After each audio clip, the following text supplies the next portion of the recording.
बिस्मिल्लाहिर्रहमानिर्रहीम। अस्सलाम वालेकुम। आज मैं आपको ये स्टेक बनाना बताती हूँ इसका बीफ का। तो ये देखिए, ये हाफ़ केजी है बीफ के पसंदे हैं। ये ऐसे सादे से बनते घर में, अच्छे बनते हैं, बच्चे शौक़ से खाते, ज़रा डबल रोटी में रख के या अवन में रख के, जो भी है।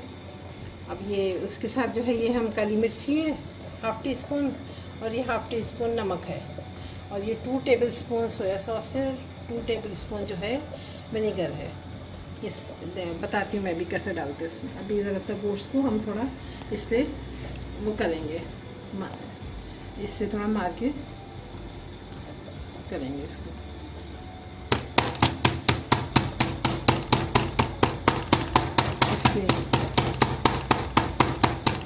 इसके रेशे जो हैं वो बिल्कुल ऐसे हो जाते हैं ना, ताकि जज्ब हो जाए इसमें मसाला।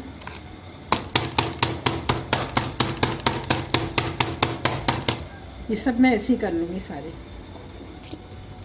हाँ, ये देखें, ये सब मैंने इसको कर लिया है, ये सारे इस तरह हो गए हैं।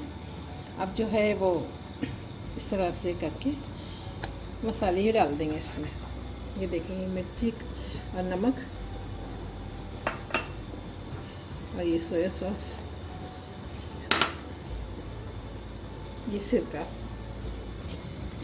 हाँ, ये देखें, ये अदरक लहसुन भी डालेंगे इसमें। मैं अदरक लहसुन नहीं बताई थी ना आपको। अब इसको हम सब हाथ से ऐसे मिला लेंगे।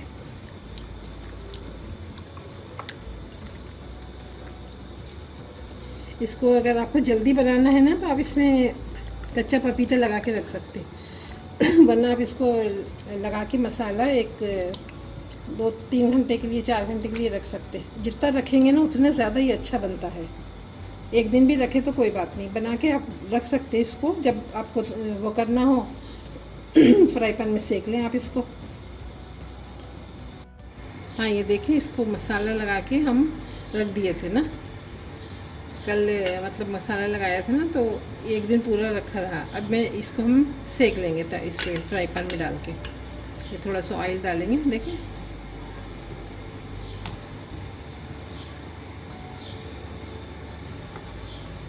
बस 2 टीस्पून जितना ऑयल इसमें डाल के, और फिर इसको हम उठा के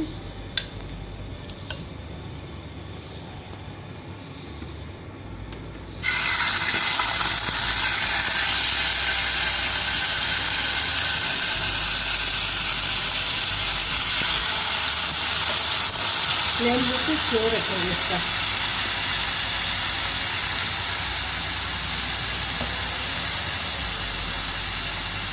बिल्कुल स्लो फ्लेम पे रख के इसको बंद करेंगे ढापे में ना, तो वो उसका पानी निकल के फिर उसी में इतने ये बिल्कुल ही निकल जाएंगे। पूरे ऐसे इसके ऊपर बिछा देंगे। हाँ, ये देखें आप, इसमें कितना पानी निकल के आया ना। धीमी आंच पे रखे तो अब इसी पानी में ना ये गल भी जाते हैं, और गलने के बाद खुद ही सिक भी जाएंगे। ये अच्छा कलर भी आ जाएगा। अब वैसे तो हम ग्रिल्ड भी कर सकते हैं इसको, मगर ये फ्राई पैन में ही बना लेते हैं, वैसे ही सादे सादे बन जाते हैं घर में खाने के लिए। क्या है, ये नहीं है। हाँ, ये देखें आप, इसका कलर आप देखेंगे, पानी बिल्कुल ड्राई हो गया इसका, और कलर भी देखें आप कितना अच्छा आया है इसका। अब मैं आपको ये तो नहीं बता सकती कि इसकी खुशबू कितनी अच्छी है, मगर आप ये बनाएं, इतना अच्छा टेम्पटिंग बनेगा, बच्चों को स्नैक्स के तौर पे बहुत अच्छा लगेगा ये, और बहुत कम मसालों में बन जाता है। अब ये देखें, मैं आपको ये इसको तोड़ के भी दिखाती हूँ। ये देखें कैसे अच्छा ये टूट गया है, और अच्छा हो जाता है सारा बन के। तो इंशाल्लाह बनाइए आप, अच्छा लगेगा। हाँ, देखिए, ये जो हम बनाए ना, इस तरह का वो बन गया है। आप ऐसे देखें बनाएं, और ये बहुत अच्छा बना है, टेस्ट में भी बहुत अच्छा है ये, और बच्चे डबल रोटी में इसमें रख के खाते हैं, अच्छा लगता है। सब बनाइए, आपको अच्छा लगेगा इंशाल्लाह।